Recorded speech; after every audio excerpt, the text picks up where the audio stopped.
Salut à tous, bienvenue dans Tech Café, votre rendez-vous hebdomadaire sur l'actu des nouvelles technologies. On prend le volant ce soir dans ce nouvel épisode, ou plutôt on se met devant le volant ou derrière le volant, c'est selon des voitures. On va parler de conduite autonome, en tout cas avec les options disponibles chez Tesla, mais aussi chez les concurrents. Ce sera l'occasion de parler plus largement de plantage d'algorithmes d'intelligence artificielle qui conditionnent la conduite autonome. Si c'est souvent bluffant, il y a aussi des fois où l'intelligence artificielle elle est totalement artificielle et pas du tout intelligente. On va aussi parler un peu d'Apple dans cet épisode, dans une seconde rubrique qui semble plus que jamais verrouiller les composants de ces appareils. Alors il semblerait qu'on ne puisse tout bonnement plus intervertir les capteurs photos de deux iPhone 12, ou en tout cas pas sans se heurter à des malencontreux bugs.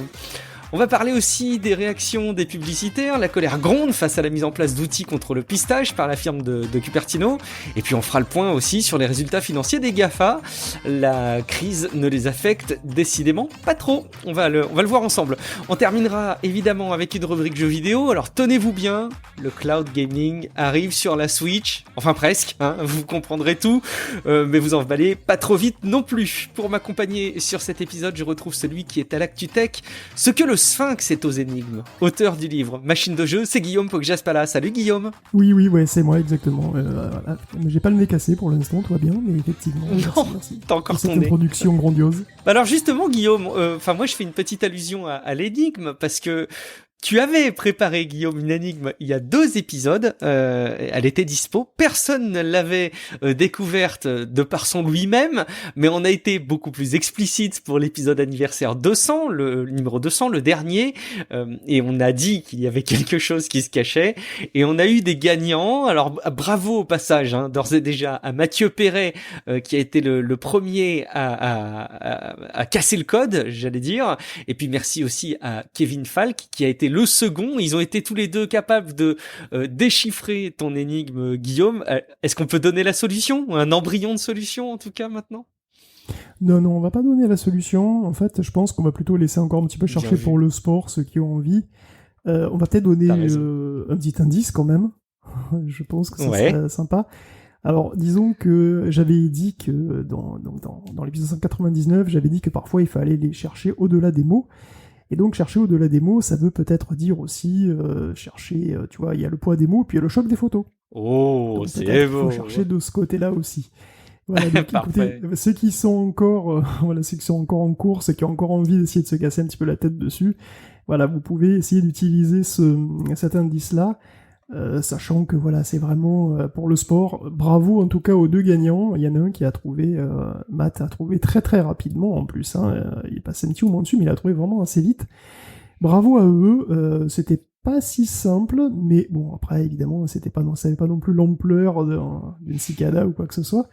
Mais voilà, bravo, je suis flatté qu'ils aient passé autant de temps de cerveau sur ma petite énigme. En attendant, on a des avis pour Apple Podcast. Au passage, donc nos petits gagnants là, il y a de la dotation. Alors on avait dit que le gagnant, on se l'était un peu convenu entre nous, il aurait droit à du vrai cadeau physique. Hein. On avait pensé à envoyer ton livre dédicacé, Guillaume, avec des stickers. Je pense que, allez, je m'avance individuellement, mais on va aussi faire gagner Kevin Falk. Je pense qu'il l'a bien mérité. Bravo à tous les deux, en tout cas, d'avoir joué le jeu. On passe donc aux avis Apple Podcast avec juste rapidement les citations de Cégibou qui dit que Tech Café, c'est un podcast vraiment sympathique, qui synthétise la tech sans prise de tête et qu'il le recommande, c'est cool. Et Twinhead, sur lequel je vais m'attarder un petit peu plus, qui dit excellente source d'infotech, dynamique et très pro, seul bémol. Alors la différence de niveau sonore importante entre les micros des 2 animateurs rend l'écoute pénible. Il faudrait une petite compression du son ou une égalisation manuelle des volumes du montage. Alors, à ce sujet, c'est hyper intéressant parce que justement on vient de discuter avec Guillaume, mais c'était pas en lien à ce commentaire juste avant l'enregistrement sur les sons. Moi je vous propose quelque chose, c'est quand vous dites les différences de volume entre les 2 animateurs, on imagine qu'il y a Guillaume et Guillaume dans l'histoire, mais j'ai quand même un petit peu de mal encore à comprendre parce que il y a les niveaux, je les équilibre à chaque fois manuellement et je les rééquilibre aussi dans un outil qui fait ça normalement assez bien. J'ai eu beaucoup de remontées qui me disaient que les niveaux étaient bons, mais surtout si vous avez des soucis aussi de niveau entre les différentes personnes qui interviennent dans Tech Café. Alors 2 choses, dites bien précisément qui est plus bas que qui, et dites pas juste Guillaume est plus bas que Guillaume ou Guillaume est plus haut que Guillaume, ça va pas beaucoup nous aider. Et n'hésitez pas non plus à laisser un petit commentaire pour rentrer dans un dialogue un peu individualisé avec nous, qu'on puisse essayer de faire avancer les choses, parce que s'il y a encore quelques personnes qui sont embêtées par ça, ce serait dommage. En attendant, je vous invite évidemment à rejoindre notre page Patreon, patreon.com/techcafé. Vous êtes plus de 200 soutiens à faire partie de la communauté qui bénéficie d'un flux privé du podcast, garanti pour toujours, 100%, sans aucune pub, et puis même le chapitrage des émissions et des infos exclusives. Merci en particulier à Pierre Michel, alors lui qui écoute aussi Relive, Tech Café Domotique, mais aussi Paraculte. Et puis merci aussi à Kevin Maty et Olivier.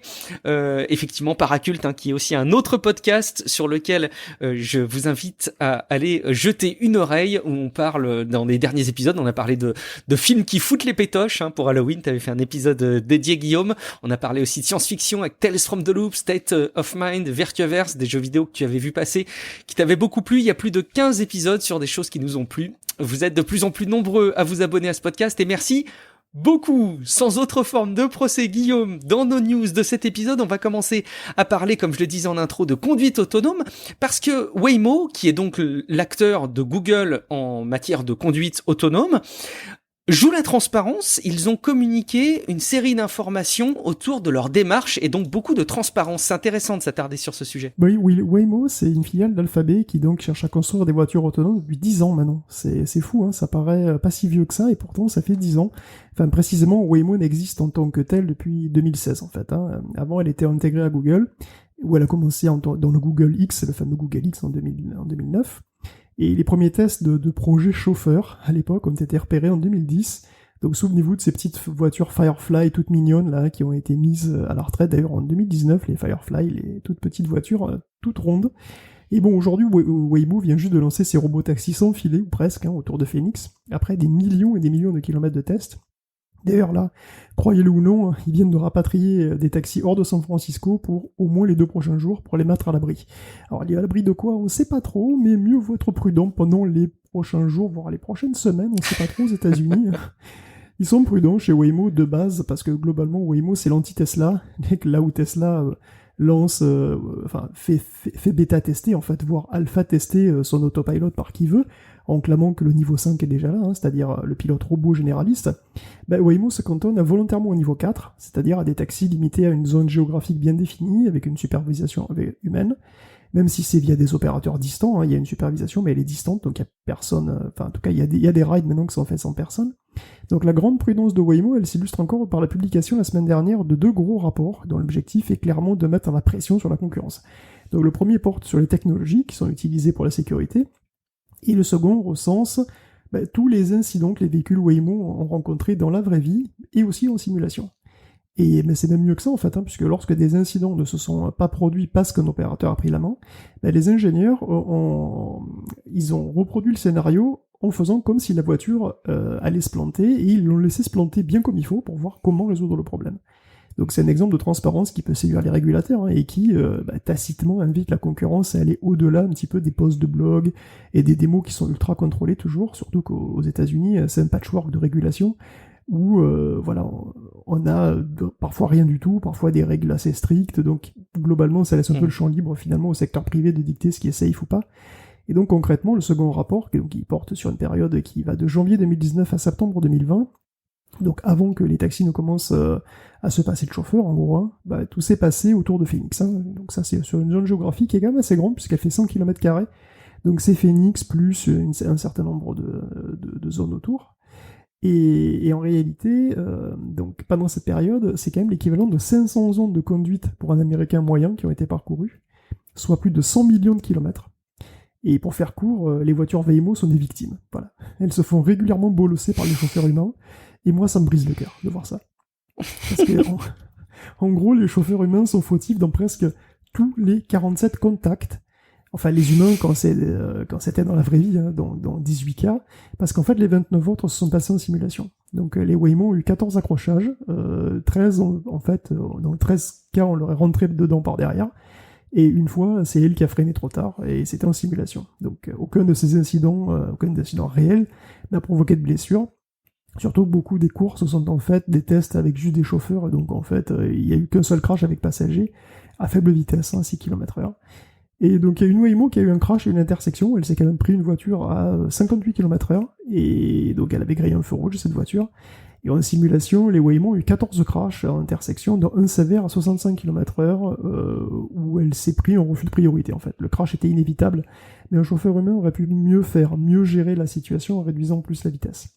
Donc les véhicules Waymo sont perfectibles, hein, mais en vrai, finalement, si on en croit les rapports, le principal danger, c'est le chauffeur humain. Voilà, je pense que ça ne surprendra pas tellement les conducteurs qui nous écoutent quand même. Hein. Donc voilà, parfois les humains font même exprès d'emmerder les Waymo. Donc on avait déjà relaté le cas de harcèlement ou de jet de pierre. Ça arrive encore. Au-delà de ça, les voitures autonomes ont une conduite extrêmement prudente qui peut frustrer ou surprendre en tout cas les chauffeurs humains et provoquer aussi quelques accrochages. Mais voilà, bon, en tout cas, ça complique la tâche de Waymo, hein, évidemment, hein, puisque les sacs à viande qui conduisent tout autour de leur voiture, c'est encore bien plus dangereux qu'un robot taxi bien élevé, et ça les force à redoubler encore de prudence, parce que les humains, ils vont encore conduire pendant un bon bout de temps les voitures autour, donc il va falloir que les robots fassent avec, les pauvres. C'est intéressant cette démarche de transparence sur les rapports de Waymo face à des participations à des phases bêta, d'ailleurs payantes de la part de Tesla. Ça donne un peu l'impression parfois qu'on a le même type d'affrontement sur les véhicules autonomes entre Waymo et Tesla, même si c'est pas les deux seuls acteurs qui s'affrontent, hein, que les philosophies qui s'affrontent pour le smartphone autour de Android et iOS.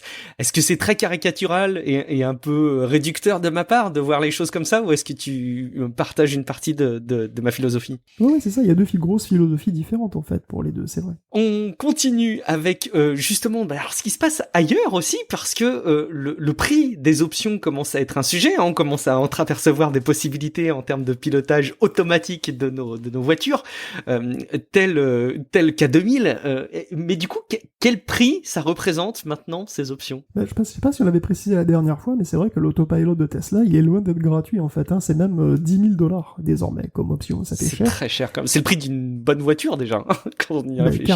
Carrément, c'est un prix qui n'a cessé de monter, hein, et qui peut dissuader clairement, étant donné que c'est pas une solution qui est fiable, qui est finie entre guillemets, hein. C'est pas du tout au niveau 5, ça débloque juste en fait de nouvelles fonctionnalités pour l'autopilot, donc arrêt au feu rouge, changement de fil, parking, bon des trucs cool, hein, mais est-ce que ça vaut $10,000 en l'état?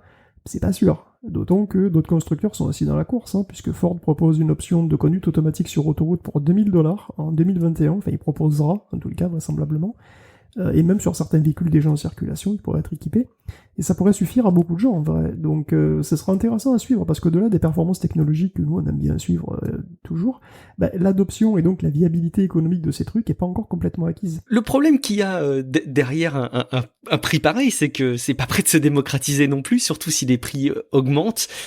Après, je pense que ça représente bien aussi l'importance technologique que ça peut être, mais évidemment, comme tu l'as dit tout à l'heure, il y a des enjeux de régulation qu'il faudra passer, très nombreux, avant de voir se généraliser la conduite autonome. Je vous renvoie à l'épisode 200, hein, où je posais la question à Pierre-Olivier Deepman, savoir quelles étaient les perspectives selon lui de la conduite autonome dans les années à venir. Allez écouter l'épisode 200, c'était intéressant aussi d'avoir son retour.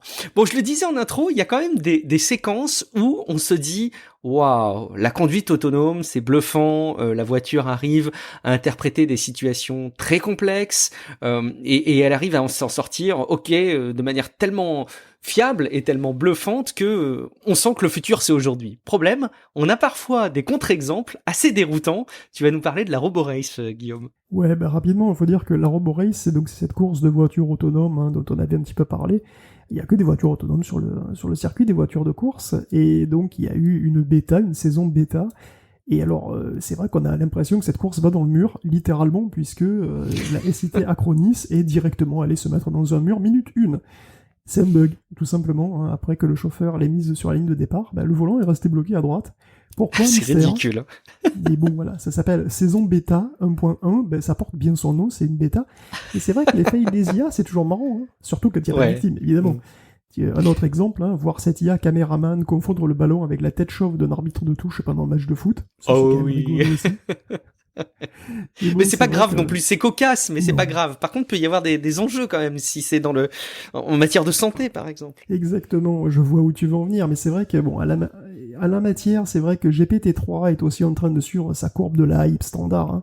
Bon, après la découverte, l'émerveillement, tu vois, devant les performances du plus gros modèle linguistique jamais entraîné, il vient la réalisation que ce modèle, en fait, n'est pas un produit fini, mais bien un résultat de recherche.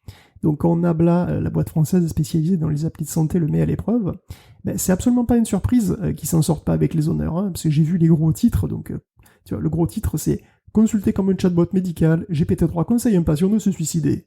Bon, oui, effectivement, vu comme ça fait sensation. On aurait pu s'y attendre, en fait. Mais oui, exactement, parce qu'en fait, c'est assez trompeur comme titre. En réalité, GPT-3 n'a pas été utilisé comme conseiller médical pour de vrai. Et du reste, ce n'est pas un outil médical. Ces concepteurs disent explicitement qu'il ne doit pas être considéré comme fiable dans aucun domaine, surtout pas des domaines sensibles comme la santé, bien sûr. Donc c'est dans l'expérience de Nabla, en fait, que cet incident a eu lieu. Il y en a eu bien d'autres, en fait, occasion de vérifier que GPT-3 n'est pas un produit fini et fiable, et personne n'a jamais prétendu le contraire. Donc Nabla, en gros, il a essayé sur la prise de rendez-vous, le diagnostic, le conseil, pour les assurances, pour le résumé de textes médicaux et pour le small talk, globalement pour la discute. Et il s'est vautré partout, sauf pour la discute, ce qui est parfaitement logique en réalité. Hein. Parce que je le répéterai, GPT-3 ne produit aucun raisonnement. Il n'a pas de notion du temps, donc il foire la prise de rendez-vous. Il n'a aucune notion de calcul, donc il foire avec les primes d'assurance. Il n'a aucune idée de ce qu'il raconte, donc il échoue à faire des résumés qui préservent les notions importantes des textes qu'on lui donne. Et il peut vous encourager à vous suicider, parce que pour lui, suicide, c'est un vecteur, c'est tout. Par contre, évidemment, pour tout ce qui est de pisser du texte au kilomètre en brodant sur n'importe quel sujet comme un bon politicien professionnel, mais là, c'est son kiff, hein, il excelle. Donc l'expérience de Nabla, en fait, elle peut être utile pour ceux qui attendaient plus de GPT-3, mais elle est aussi un rayon orienté, puisque Nabla défend en gros l'humain dans le rapport médical, ce que je dénigre pas, évidemment, hein, mais bon, mettre en défaut GPT-3, c'est un peu facile aussi, hein, puisque ce truc n'a pas la prétention d'être opérationnel dans le secteur médical, il en est très loin. De même, dans aucun autre secteur, pour le moment, sauf peut-être le dialogue de PNJ dans les jeux vidéo, et encore.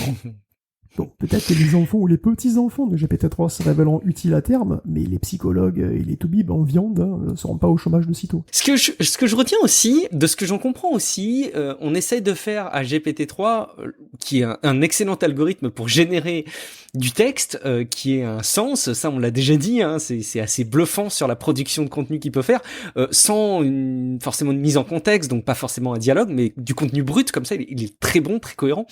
Par contre, on essaie de lui faire porter une intelligence, et en fait pour moi l'analogie ce serait de dire c'est comme si on essayait de faire en sorte qu'un clavier soit un très bon écran, ou inversement qu'un écran soit un très bon clavier.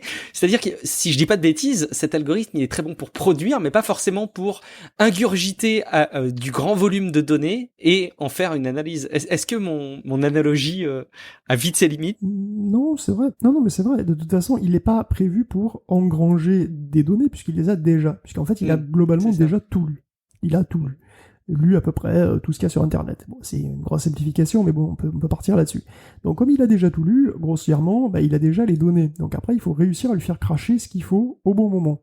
Et pour ça, on lui donne des exemples, en fait. Hein. Donc, c'est des exemples... peu d'exemples suffisent à GPT-3, ce qui est une nouveauté par rapport aux autres modèles, mais ça reste quand même des exemples. Et donc c'est évidemment, hein, quand tu donnes 12 exemples d'un truc, il va à peu près comprendre ce que tu veux, mais tout reste très approximatif. Il n'est pas du tout question d'en faire...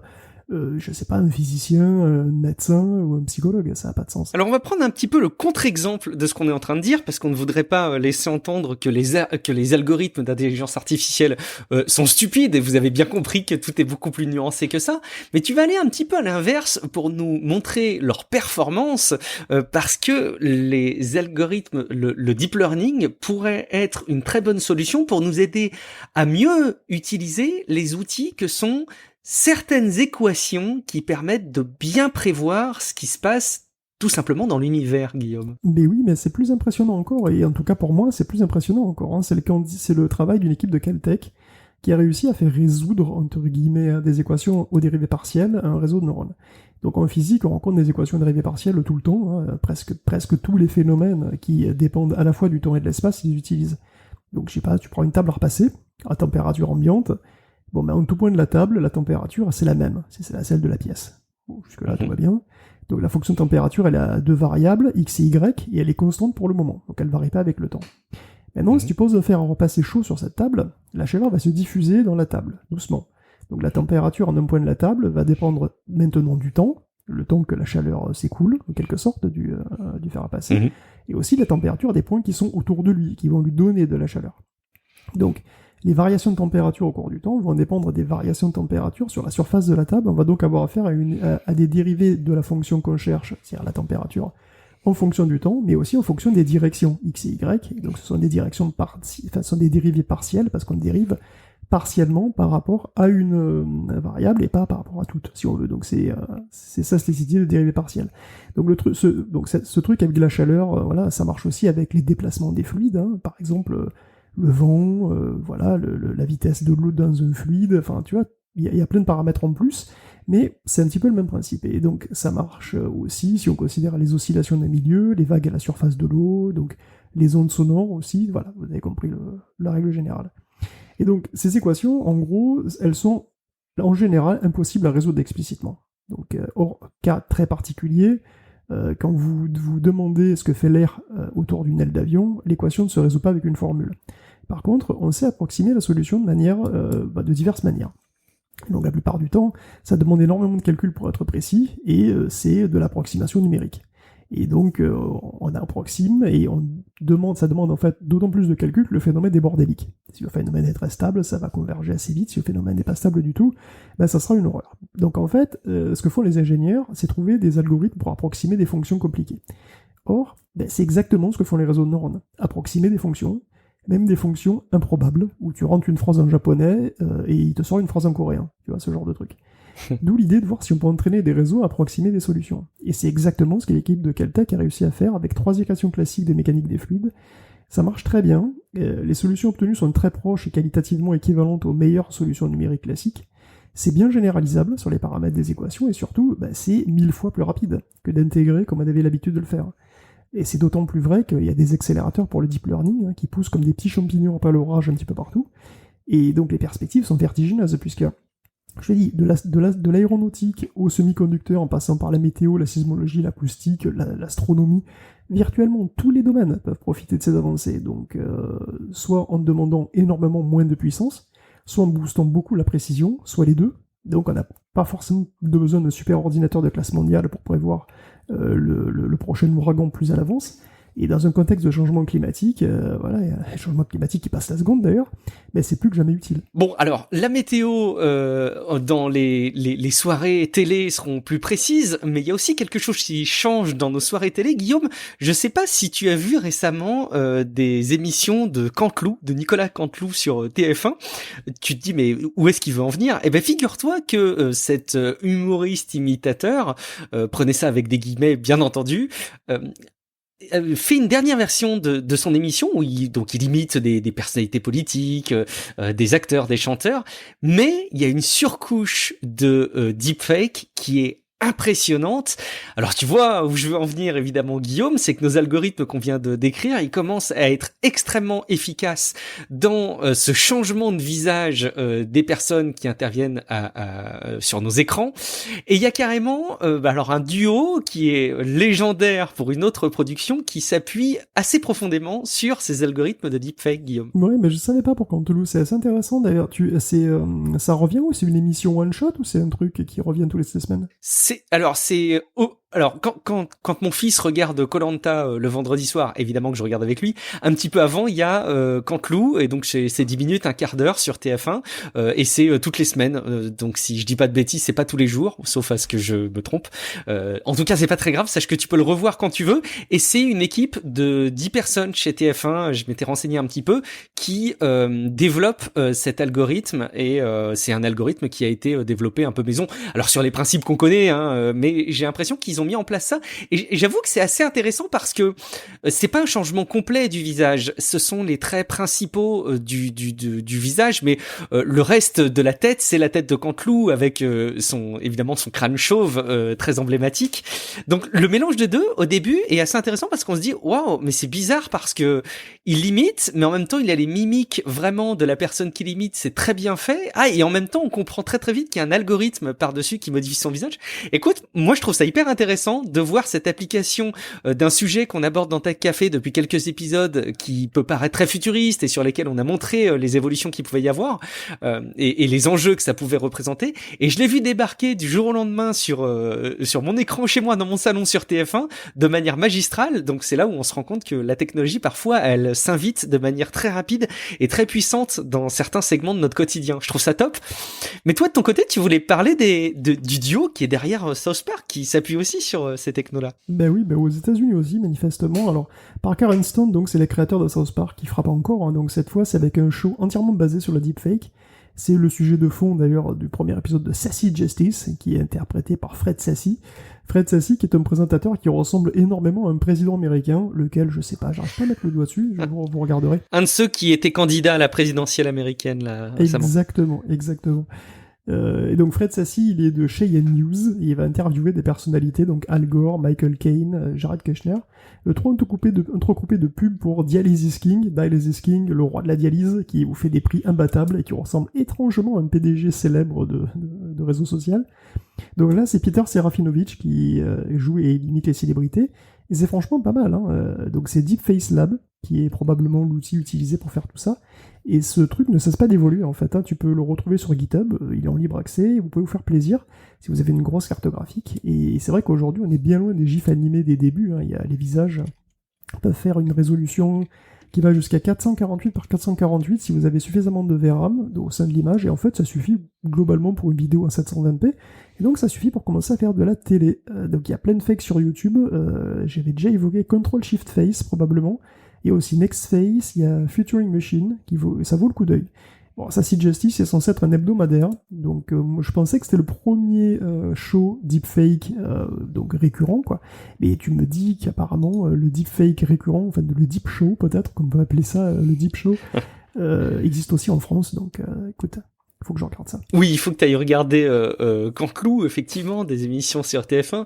Je suis toujours marqué de penser que les implications peuvent être très lourdes en termes de société sur les deepfaces. Donc, on rappelle, hein, c'est ces changements de visage, effectivement, sur la base d'algorithmes qui vous font transformer n'importe quelle intervention d'une personne en l'intervention d'une personne pour qui vous avez plaqué le visage. Je n'arrête pas de penser à mon idée futuriste de Netflix qui nous proposera la série avec le visage de l'acteur qu'on préférera, pourquoi pas. Et tant que ça reste de l'humour, et tant que ça reste des choses qui sont conscientisées, qui sont bien proposées en termes de choix à la personne qui visionne, c'est top. À partir de quel moment est-ce qu'on va abuser de la tromperie que ça représente ? C'est là où il faudra être visiblement vigilant. Un dernier élément sur cette rubrique liée à nos algorithmes avec Apple et Unreal qui sont pas dans la même news pour des conflits juridiques, mais au contraire parce qu'ils sont tous les deux récompensés avec des prix, pas pour un travail commun, mais quand même, soulignons-le. Mais oui, c'est pas mignon. Apple et Unreal sont inséparables. Ils ont même été ensemble récompensés aux Emmys Awards, donc c'est des récompenses TV américaines. Ensemble, pas vraiment, hein. Effectivement, Apple a été récompensé pour le format vidéo ProRes, un format professionnel pour la gestion des fichiers pendant le montage. Un truc qui compresse bien, mais pas aussi bien que le H265, mais il reste très rapide à compresser et à décompresser, ce qui est très pratique. Et pour Unreal, c'est Unreal Engine qui a été distingué, son utilisation pour The Mandalorian en particulier, mais pas seulement, hein, puisque le tandem plateau LED plus décor 3D temps réel se généralise. Donc ça s'appelle, on rappelle, hein, c'est Stagecraft, c'est deux écrans super géants, un semi-cylindrique derrière pour afficher n'importe quel décor, et au-dessus, un plus pour donner un éclairage de ciel en fait crédible. Le tout utilisé avec un Unreal Engine boosté aux hormones hein, pour incruster les décors et les éléments de temps réel, et avec ça, 3/4 des scènes extérieures ou en intérieur ont pu être tournées sans bouger du studio. Donc aujourd'hui, le Mandalorian revient sur nos écrans, mais le décor LED, lui, il se démocratise, et va vraisemblablement avoir raison du fond vert à très brève échéance, puisque The Batman, actuellement en tournage, utilise ce qu'on appelle maintenant des outils de production virtuelle. Donc là, c'est Warner, hein, mais Stagecraft sera aussi disponible chez Fox et utilisé pour le prochain Thor. Les prochaines saisons de Star Trek y auront droit aussi, parce que le Covid, évidemment, complique méchamment les déplacements, donc Stagecraft, finalement, ne pouvait pas mieux tomber. Et ILM propose même des plateaux LED pop-up pour des utilisations ponctuelles sur un tournage, comme par exemple dans The Midnight Sky pour Netflix. Et d'ailleurs, même au-delà de Stagecraft, les panneaux LED permettent des folies en direct, puisque, je sais pas si t'as vu, mais les ouvertures du tournoi mondial de League of Legends à Shanghai, c'était des petits spectacles en réalité augmentée qui utilisaient 900 panneaux LED, avec des effets trompe-l'œil, en plus des incrustations en temps réel, donc pour plonger les acteurs dans des décors dynamiques. C'est très spectaculaire, et la résolution de l'ensemble est spectaculaire aussi, puisque c'était du 32K, piloté en temps réel par la nouvelle engine. Donc c'est une technologie qui semble bien partie pour devenir la norme à la télé comme au cinéma. Tu avais mis, on avait prévu pour tout dire, de parler dans cet épisode 200 de ce tournoi de e-sport, de ce spectacle tourné avec ces méthodes-là, restituées avec des effets trompe-l'œil impressionnant. Je veux bien que tu me ressortes, si tu as la possibilité de me ressortir le lien pour les notes de l'émission, parce que effectivement, moi je l'avais vu dans le cadre de la préparation de l'épisode 200, même si on n'en a pas parlé. J'ai découvert ça et je trouve que c'est bluffant, quoi. J'ai trop envie que là maintenant toutes les émissions qu'on nous propose ou toutes les vidéos qu'on nous propose aillent dans cette qualité de restitution visuelle. C'est très impressionnant, c'est spectaculaire. Tu as parfaitement bien choisi le mot, je pense. On va mettre de côté nos algorithmes d'intelligence artificielle, nos voitures se baladeront toutes seules peut-être un jour, peut-être de manière fiable, allez savoir, mais en attendant, quelque chose de beaucoup plus fiable, c'est de parler de gros sous, de ce qui fait tourner le monde après tout, Guillaume. On va commencer avec peut-être Apple qui veut toujours plus verrouiller ses appareils pour profiter et maximiser ses revenus là-dessus, pour empêcher qu'on puisse les réparer, va savoir. En tout cas, tu es tombé sur une enquête, un test qui vise à remplacer des composants d'iPhone 12 et les résultats sont particulièrement étonnants, Guillaume. Ouais, je devrais pas être surpris de ça venant d'Apple, mais ça me fait toujours mal quand même, puisqu'il y a iFixit et un YouTuber qui s'appelle Hugh Jeffries qui a pris 2 iPhone 12 parfaitement fonctionnels et qui sentent bon l'odeur du neuf. Identique. Ah là là, l'odeur du neuf. Tu sais que c'est probablement une odeur nocive d'ailleurs, l'odeur du neuf, parce que c'est quoi l'odeur du neuf ? C'est des plastiques qui exhalent leur dernier composé organique volatile, non, je pense. T'as raison, c'est vrai, j'avais jamais vu ça comme ça fait peur. Ça va être horrible en fait. Mais bon, bref, ces 2 téléphones ont donc des caméras fonctionnelles, complètement, et en particulier, le jeu c'est simple, c'est on les démonte et on échange les caméras. Là, normalement, ça se passe pas comme dans on a échangé nos mamans, tu vois, normalement ça marche exactement pareil. Parce que les caméras, c'est pas des mamans. Une maman est irremplaçable. Et je dis ça, c'est même pas la tête des merdes. Je sais pas ce qui me prend. Donc pourtant, c'est un fait, les caméras ne fonctionnent pas correctement si elles sont pas sur le téléphone d'origine. Alors c'est un délire. Ça veut dire quoi ? Que les caméras sont signées et que le téléphone les rejette, voire pire, qu'il faut être connecté sur le cloud d'Apple pour acquérir une autorisation, je sais pas exactement. Alors, vous allez me dire, je suis paranoïaque. En fait, non, puisque en partir de l'iPhone 12, les réparateurs agréés ont été informés qu'il faudrait être connecté au cloud d'Apple, via l'app System Configuration pour le remplacement de la batterie, de l'écran et de la caméra. Donc voilà, ton droit à la réparation, tu te le tailles en pointe et tu te le mets dans le cloud. Parce qu'en fait, les iPhones sont plutôt bien réparables, juste pas par toi. Ils sont réparables uniquement par Apple. Voilà, c'est typiquement le genre de truc qui m'exaspère avec Apple, perso, mais bon, il paraît que c'est pour mon bien. Mais c'est quand même de l'innovation. Alors effectivement, c'est de l'innovation qui peut rendre triste et qui peut être forcément critiquable. C'est une vraie innovation parce que, encore une fois, il faut bien comprendre qu'on n'est pas dans de la ressource matérielle compliquée à avoir. La ressource matérielle pour remplacer, on peut l'avoir, on peut se la fournir. On n'est pas dans pas forcément que, en tout cas, dans la signature des composants. Ça, c'est quelque chose qu'on connaissait déjà un petit peu en matière d'Apple, mais là l'idée ce serait d'être connecté au réseau d'Apple pour intervenir sur un appareil si on veut pas que ça foire, ce qui veut dire que Apple peut avoir, alors il y a un avantage à ça, à avoir un historique, une espèce de carnet d'entretien d'un appareil, quel que soit son ou ses propriétaires. C'est assez intéressant, mais effectivement, ça va encore un petit peu plus loin dans la fermeture de l'appareil et dans la non-possibilité de le réparer comme on le veut. Ça soulève des vieux débats qu'on avait déjà abordés ensemble, Guillaume. Écoute, on va continuer à parler d'Apple parce qu'ils sont aussi sous le feu des critiques au sujet des initiatives, alors dont on avait déjà parlé et qu'ils ont un petit peu repoussé dans le temps. Je crois que c'est en début d'année prochaine, pour rendre plus difficile les suivis publicitaires. Et là, il y a la grogne qui monte, Guillaume. Bon, oui, je suis pas seul à être énervé contre Apple. Je vais pas faire la liste, en fait, c'est trop long. Mais disons qu'un groupe de plus lance une procédure contre Apple, et cette fois, c'est une coalition d'annonceurs pub. C'est l'IAB, le MMAF, le SRI et l'UDECAM. qui dépose une plainte en France d'ailleurs à l'autorité de la concurrence. Et là, oui, je sais, tu vas me demander, mais c'est qui l'IAB, le Mamamaf et le Seri et tout ça? C'est qui l'IAB? Et je cherchais pour vous, l'IAB c'est l'International Advertising Bureau. Le MMAF, c'est le Mobile Marketing Association France, oui, comme son nom ne l'indique pas. Le SRI, c'est le syndicat des régies Internet, ouais, on est mieux. Et l'UDECAM, c'est l'Union des entreprises de conseil et achats médias. Alors, comme vous l'avez peut-être deviné, du coup, c'est iOS 14 et sa nouvelle politique de préservation de la vie privée qui est en cause. Les conditions d'accès à l'IDFA, qui est l'Identifier for Advertiser, ayant changé, les utilisateurs devront donc autoriser explicitement le traçage, ce qui met en péril la pertinence même de l'idée. Donc Facebook, ça n'était déjà plein avant de jeter l'éponge, d'ailleurs, sur l'IDFA complètement. Le report de la mesure en 2021 ne change rien fondamentalement, Apple persiste et signe, il affirme qu'il a les régulateurs et sa conscience pour lui, mais on lui fait aussi remarquer que c'est un peu redondant avec les mesures qu'il y a déjà en place et que surtout il s'applique pas lui-même ces restrictions. On avait déjà parlé d'ailleurs de tout ça. Ouais, c'est forcément pas réjouissant dans l'absolu, mais je peux pas m'empêcher de me dire que c'est un combat intéressant que de laisser le pouvoir à l'utilisateur que de faire l'objet de traçage publicitaire ou pas, et de lui donner un petit peu plus la main et surtout le dernier mot. Donc moi je suis assez enthousiaste sur cette approche-là, mais évidemment je peux comprendre les critiques qui sont liées, mais là aussi on en a déjà parlé, donc il faut écouter plus régulièrement Tech Café si vous voulez suivre l'exhaustivité de nos échanges à ce sujet. On va pas tout vous donner dans un épisode, ce serait trop facile enfin. On parle d'Apple qui va avoir dans une semaine au moment où on enregistre cet épisode, Guillaume, un One More Thing. Oui, c'est le nom de l'événement. Tu sais qu'après avoir échangé avec Matt et Léo Deuve dans le dernier épisode de Tech Café où on parlait de l'iPhone 12, donc suite aux présentations, Matt m'avait dit bon, on est parti pour avoir un événement par mois. Je me disais bah quand même un événement par mois c'est beaucoup, j'y crois pas trop. De fait, oui, il va bien y avoir un événement par mois. Alors bon, en tout cas sur 3 mois, donc je sais pas si ça pourra durer toujours très longtemps.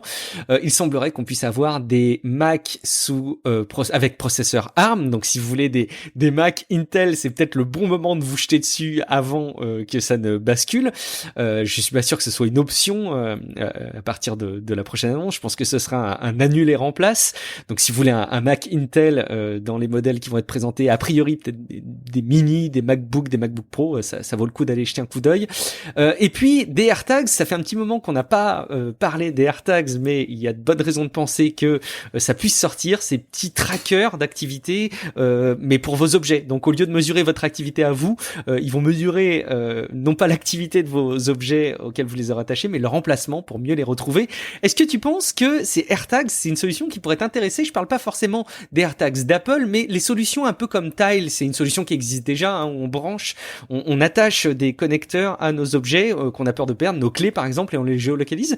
Est-ce que tu penses que cette proposition, qu'elle soit Apple ou pas, elle pourrait t'intéresser toi, Guillaume? Bah en fait, ça existe déjà depuis un petit moment chez la concurrence, ce genre de truc, et enfin, je sais plus, il y a pas un truc qui s'appelait Louis Sticky ou un machin comme ça? Oui, c'est une entreprise française en plus qui fait ça. Ouais, tu as entièrement raison. Il me semblait. Et à l'occurrence, je crois, alors je voudrais pas dire de bêtises, donc, mais moi j'avais trouvé ça plutôt intéressant, effectivement, potentiellement utile. Par contre, j'avais vu que c'est des trucs jetables, c'est-à-dire que dedans il y a une batterie que tu peux pas remplacer, et ça j'avais dit niet, c'est pas possible. Donc si c'est la même chose, si c'est des trucs jetables et que la batterie meurt, bah tu es obligé de le jeter à la poubelle, ce sera sans moi, exactement comme avant. Ouais, bien sûr. Et les Tile, il me semble que c'est une pile qui peut durer 1 an, si je dis pas de bêtises. Wistiki, c'est effectivement une entreprise française. Je me rappelle avoir testé pendant un temps un des éléments de géolocalisation. C'est des appareils qui sont designés par Stark. Donc attention, ça rigole pas, c'est beau. C'est Stark qui a signé le design des Wistiki. Vous pouvez aller jeter un coup d'œil. Mais le problème que j'ai avec ces appareils, c'est toujours le problème du maillage. C'est-à-dire que Tile, par exemple, c'est très bien si jamais tu as beaucoup de gens qui ont acheté des tiles autour de toi pour géolocaliser, puisque c'est pas du GPS, hein, ça fonctionne par maillage. Et je me dis, si Apple peut être bon dans quelque chose, c'est en proposant des AirTags, puisque on pourrait profiter du réseau d'appareils Apple, qui est quand même assez présent, mais on verra ça peut-être dans une semaine. On parle d'Apple, c'est l'occasion de faire le point, Guillaume, sur les résultats financiers, forcément, d'Apple, mais peut-être aussi de se pencher donc sur les résultats des autres acteurs, des autres GAFAM. Oui, c'est le moment des résultats financiers du trimestre, c'est encore ce moment, et pour Apple, bah, c'est pas fantastique. Les ventes d'iPad et de Mac ne compensent pas les ventes en berne d'iPhone, hein, ce qui est assez logique, hein, puisque les 12 arrivent. Donc on est en fin de cycle. Alors, donc il y a une baisse de 21% du chiffre d'affaires des iPhones qui ont provoqué une baisse de l'action Apple de 5%, malgré une bonne croissance d'à peu près tout le reste. Donc je doute pas qu'Apple vende ses iPhone 12 comme des petits pains chauds dans les mois qui viennent, donc je ne me fais pas trop de soucis. Bon, ils ont un mois de retard en fait dans la vente des iPhones oui, par rapport aux dates habituelles. C'est exactement ça. Bon, écoute, pour les autres, en tout cas, ça va pas trop mal. Alphabet, lui, a dépassé les attentes avec 14% de hausse, et YouTube qui se transforme en machine à cash avec 5 milliards de revenus publicitaires. YouTube qui a désormais 30 millions d'abonnés payants, malgré un tarif en hausse de $15. C'est la mode d'ailleurs. Netflix aussi augmente ses prix de 14 à 14 et à $18 pour ses offres standard et premium. Pour l'instant, ça ne concerne pas la France, mais je serais pas surpris que ça traverse l'Atlantique, ce truc. Bon, Google passe de 34 à 37 milliards de chiffre d'affaires ce trimestre, donc oubliez les résultats en berne du second trimestre. En mars, et ça repart. Pratiquement toutes les branches rapportent des fruits juteux, sauf les other bets, donc Waymo et Verily. Verily, je sais pas, ouais, Verily probablement. Mais bon, il peut se le permettre, très honnêtement. Et bon, Facebook, lui, qui a dû subir, tu sais, le terrible boycott des annonceurs. Ah mince, ça a dû les pénaliser. Mais oui, ça a dû avoir un terrible impact sur l'entreprise, tout ça. Voyons voir, son chiffre d'affaires a augmenté de 22%, son bénéfice de 12% pour atteindre 8 milliards de dollars. En fait, ça va, 12%, c'est aussi le nombre de gens en plus sur Facebook. 1,82 milliards d'utilisateurs, ça m'hallucine toujours, et 3,21 milliards d'utilisateurs mensuels si on compte toute la galaxie Facebook, c'est-à-dire Instagram et WhatsApp. Donc Facebook ralentit un petit peu aux US avec 196 millions d'utilisateurs contre 198 le trimestre dernier. Enfin, ça va, tu vois, c'est pour lui faire mal, il faut quand même s'accrocher. C'est une sacrée performance, mais il y a encore meilleur élève, Guillaume. Oh oui, Microsoft va bien aussi, merci, avec 30% de bénéfices en plus, un cloud en pleine forme, comme les Surface et un Office qui ont été carrément turbochargés par la pandémie, le télétravail, tout ça, alors que tout l'environnement Xbox est aussi lui aussi turbochargé par la pandémie et le confinement, parce que bon, qu'est-ce qu'on est confiné ? On joue aux jeux vidéo, 30% de croissance, et les nouvelles consoles ne sont même pas encore lancées. Bon, là... je garde le meilleur pour la fin. Allons-y. Alors, qui remporte le... C'est quoi ? Il y a le bonnet d'âne et c'est quoi le meilleur élève déjà ? Je me rappelle plus. Qui a eu un énorme cadeau en forme de virus sous le sapin cette année ? Qui c'est qui a été le plus gâté par la pandémie ? C'est Bibi, c'est Bezos. Amazon a totalisé plus de 96 milliards de ventes au troisième trimestre. C'est 26 de plus que l'an dernier à la même époque. Et ça se traduit par 6,33 milliards de bénéfices. Et c'est pas fini, Amazon est en train d'embaucher 100 000 saisonniers pour anticiper une fin d'année monstrueuse et sans précédent. D'ailleurs, Amazon, après avoir justement engagé 250 000 personnes déjà supplémentaires pour le trimestre qui vient de passer, il vient de dépasser le million d'employés au niveau mondial. Donc Amazon devient un petit pays, puisqu'il va dépasser Chypre, même avec la Chypre du Nord, qui a un petit peu moins d'un million d'habitants, je crois. Bon, notez bien que Walmart, qui est encore beaucoup plus gros, a quand même 2,2 millions d'employés, et c'est une entreprise qui date de 1962, alors qu'Amazon est seulement de 1994, donc elle a le temps. Un bon élément aussi, effectivement, le nombre d'employés pour mesurer le poids d'une boîte, surtout que c'est des boîtes qui sont dans le monde numérique, quoi. Donc de voir un tel poids de salariés pour des boîtes qui sont dans un tel poids numérique, c'est hyper intéressant à suivre. On va aussi suivre les résultats du côté des entreprises. Alors du soleil levant, alors en tout cas on va aller du côté de la Corée. Quoi de neuf du côté de chez Samsung ? Oui, ça aurait été de courte durée. Huawei cède à nouveau sa place à Samsung sur le podium du plus gros vendeur de téléphones. Et il fait un chiffre d'affaires record. D'ailleurs, Xiaomi, qui profite du retard relatif des iPhones, passe à la 3e place. Donc c'est pas une surprise. Les ventes de Huawei ont baissé de 24% depuis l'absence des services Google, et le blocus sur les composants n'arrange rien. Mais de ce côté-là, d'ailleurs, il y aura peut-être un espoir, puisqu'il aurait été dit aux boîtes que s'ils peuvent démontrer que leurs composants n'ont rien à voir avec la 5G, ils pourraient être autorisés à travailler avec Huawei. Samsung d'ailleurs est autorisé à fournir des écrans Huawei et des puces mobiles hors modem, je suppose donc ça pourrait ne plus poser problème. Or, c'est pas complètement officiel. En attendant, Huawei s'organise, puisqu'il a un énorme stock de guerre de puces et des partenariats avec des fondeurs locaux, donc en particulier Shanghai IC, qui travaille pour le moment en 45 nanomètres, mais qui va transitionner vers le 28 et le 20 nanomètres en 2021 et 2022. Donc ça serait suffisant pour plein de choses, en fait, des smart TV, des objets connectés, même des routeurs, des modems. Avec du 20 nanomètres, c'est le gros de l'infrastructure 5G qui pourrait être fabriquée 100% en Chine. Donc si on regarde à moyen long terme, Huawei va s'en sortir sans doute. Pour les téléphones, c'est quand même plus compliqué. Donc le Mate 40, enfin c'est Mate 40 puisqu'il y en a 3, là il compte encore sur les puces 5 nano de TSMC, celle qu'il a pu sécuriser avant l'exclusion. Donc en fait il n'y a qu'un stock limité de Kirin 9000 pour le moment. Il n'y a pas de solution de rechange, mais bon, les choses changent tellement vite en ce moment. Ouais, il faut être à l'affût, il faut suivre tous les épisodes de Tech Café pour être au courant justement de ce qui se passe. Un dernier élément, alors au sujet de rachat, c'est AT&T, l'opérateur américain, qui fait un prix à Sony pour vendre, mais quoi, Guillaume ? Sony se porte plutôt bien aussi et fait ses emplettes. Ça fait un moment qu'AT&T veut résorber un petit peu ses dettes, puisqu'il a quand même 150 milliards de dettes. Oh la vache, combien ? 150 milliards de dettes, pardon, je savais pas. C'est incroyable. Wow. Oui, quand on achète sans compter, après, à un moment donné, panier percé. C'est compliqué.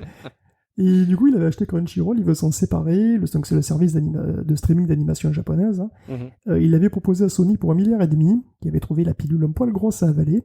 Et donc, c'est désormais pour $1 milliard que Sony devrait acquérir la plateforme, et c'est 3 millions d'abonnés payants et 70 millions de membres gratuits. Donc en France, Crunchyroll, c'est l'actionnaire principal de VME qui édite ADN, donc ça donnerait à Sony un large catalogue, puisqu'il possède aussi déjà Funimation, qui édite Wakanim au passage, donc une autre plateforme de streaming. Donc autant au Japon qu'à l'international, finalement, ça donnerait les moyens à Sony de mieux lutter contre les Netflix, les Prime Video, où il y a de plus en plus d'animation, où l'animation prend une part vraiment importante et où ça devient un véritable atout, un véritable produit d'appel pour les distributeurs. Ouais, si vous voulez un bon exemple, vous devriez aller écouter un épisode de Paracult. Il y a 3 épisodes où tu as parlé de Beastars et Brand New Animals, qui sont des animés assez bluffants que tu m'as fait découvrir. Il faut que je me consacre plus de temps pour regarder plus que ce que j'ai regardé jusque-là, mais je manque encore un petit peu de temps, mais c'est bluffant. Et en tout cas, quoi de mieux pour vous en rendre compte que d'aller écouter cet épisode de Paracult qui est dédié.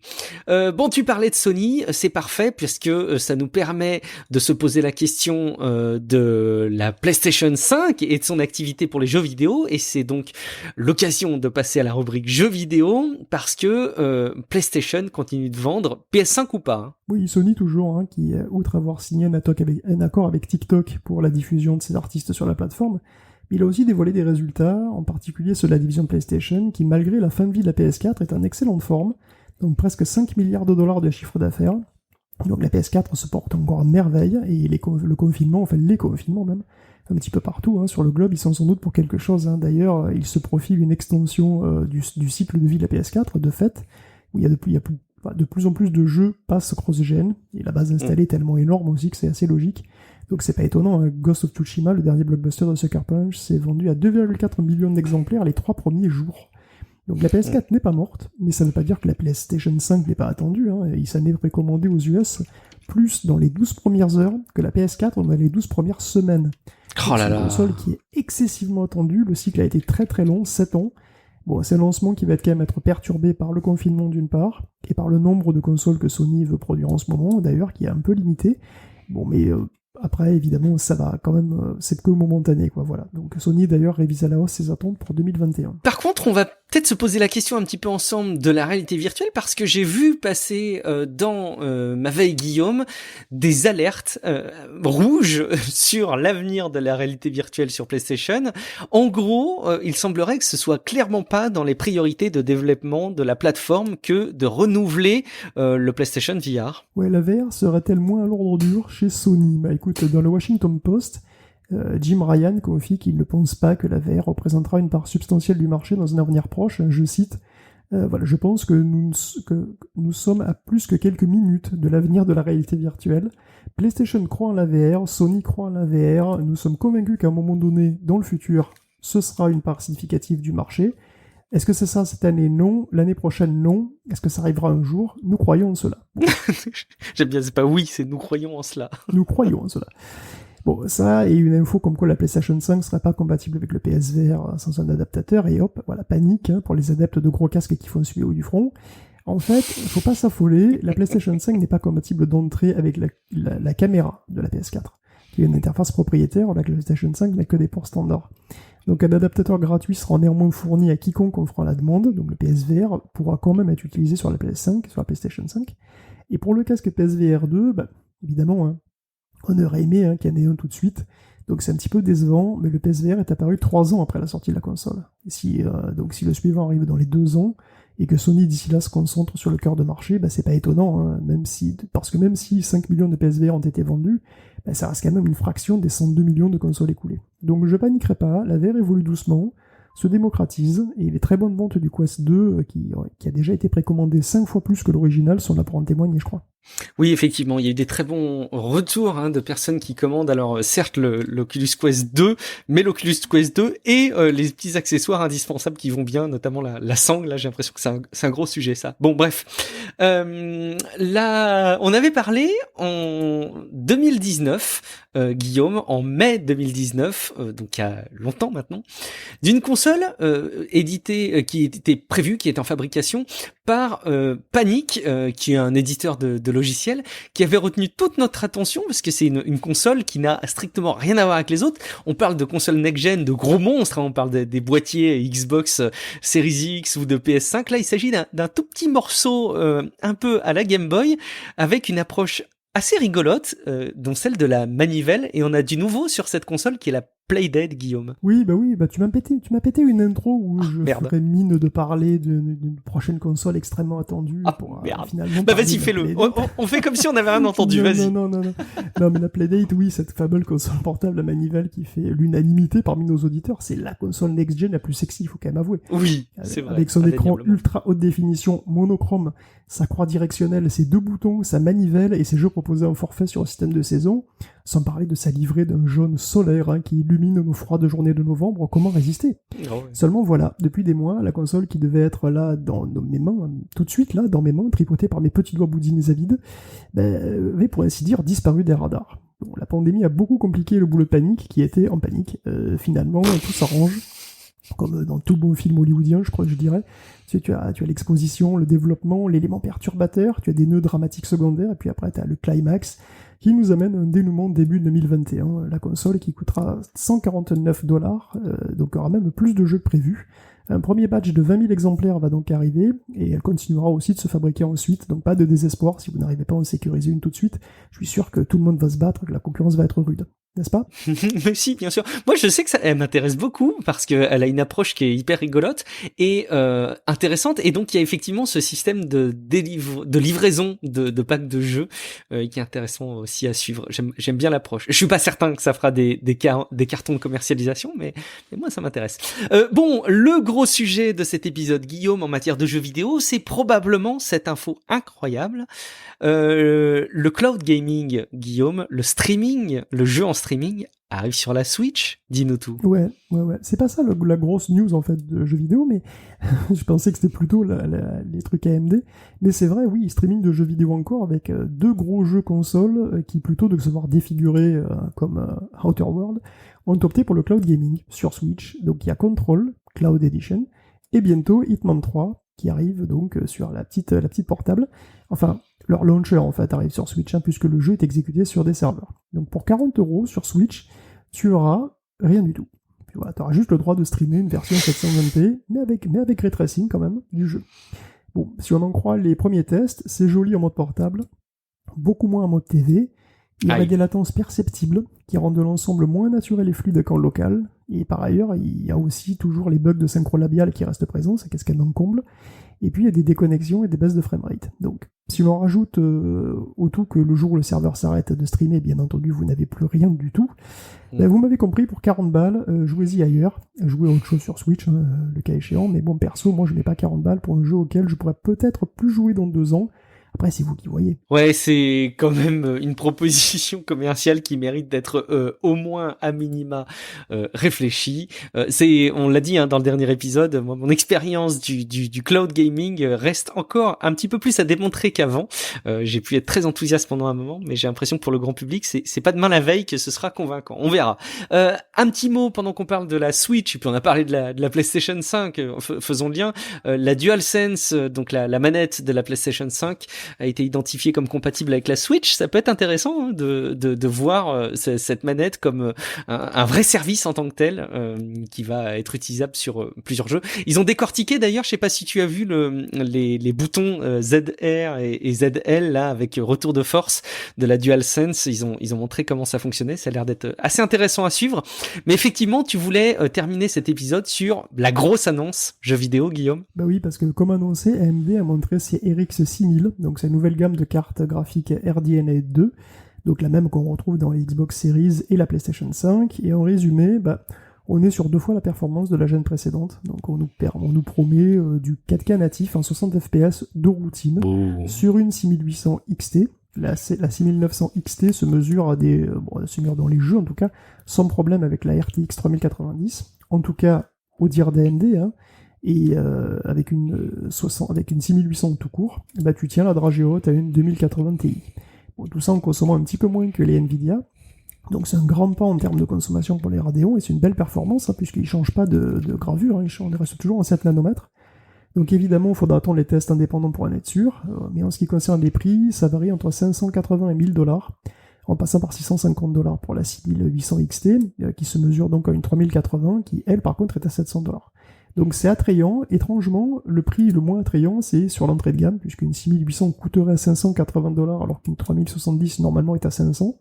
Bon, est-ce que c'est un excès de confiance? À ce tarif-là, ils n'ont aucune chance, donc je ne doute pas qu'ils vont corriger le tir à un moment donné. Parce que, en termes de fonctionnalité, en fait, on n'a pas énormément de détails. Donc on sait que RDNA 2 possède une unité pour le ray tracing, donc une unité par compute unit, et que ça rend l'ensemble compatible avec DirectX 12 Ultimate, mais on n'a aucun détail. Donc c'est difficile de départager les solutions Nvidia et AMD, en la matière en tout cas. Et en plus, quid du deep learning? Parce que Nvidia a lancé les Tensor Core grand public, avec la génération 2000, et en fait c'est loin d'être un gadget ou un truc qui est seulement pour les pros, puisque le DLSS a montré que le deep learning que ça apporte des améliorations concrètes, voire déterminantes, dans la vie de tous les jours du gamer moyen. Donc si AMD travaille, alors AMD d'ailleurs confie qu'il travaille sur une solution qui est analogue au DLSS, pour ses propres cartes. D'ailleurs je vois pas comment ils pourraient en faire l'économie, très honnêtement. Ça se basera probablement sur DirectML, donc c'est la solution Microsoft Machine Learning. Bon, la question essentielle, par contre, c'est avec quelle accélération? Parce que Nvidia offre non seulement un algorithme performant qui est le DLSS 2.1, mais aussi des unités de calcul spécifiques sur la GeForce pour le faire tourner. Et ça sans occuper les shaders. Donc sans ponctionner la puissance purement graphique. Donc les Radeon peuvent faire tourner de l'inférence deep learning, évidemment. Elles sont compatibles FP16, donc elles peuvent faire tourner, il n'y a pas de souci, ça marche bien. Mais si c'est fait sur les compute units, il y aura d'autant moins de puissance pour le jeu. Les Tensor Core de Nvidia sont quand même capables de multiplier 2 matrices 4x4 en 16 bits et d'accumuler le résultat en 32 bits à chaque cycle. Donc faire la même chose avec les shaders, tu peux, mais c'est 128 opérations à chaque cycle, puisqu'il y a 2 produits de matrice et une somme. Donc en fait c'est peut-être même plus que ça, dans tous les cas, ça fait beaucoup d'opérations, donc forcément, s'il n'y a pas une unité spécialisée derrière, c'est les shaders qui doivent le faire. Donc AMD donne pas d'infos du tout. Je suppose que s'il y avait eu une unité spécifique, je suppose qu'ils auraient communiqué dessus, non? Ça me paraît être logique. Ça semblerait logique, oui.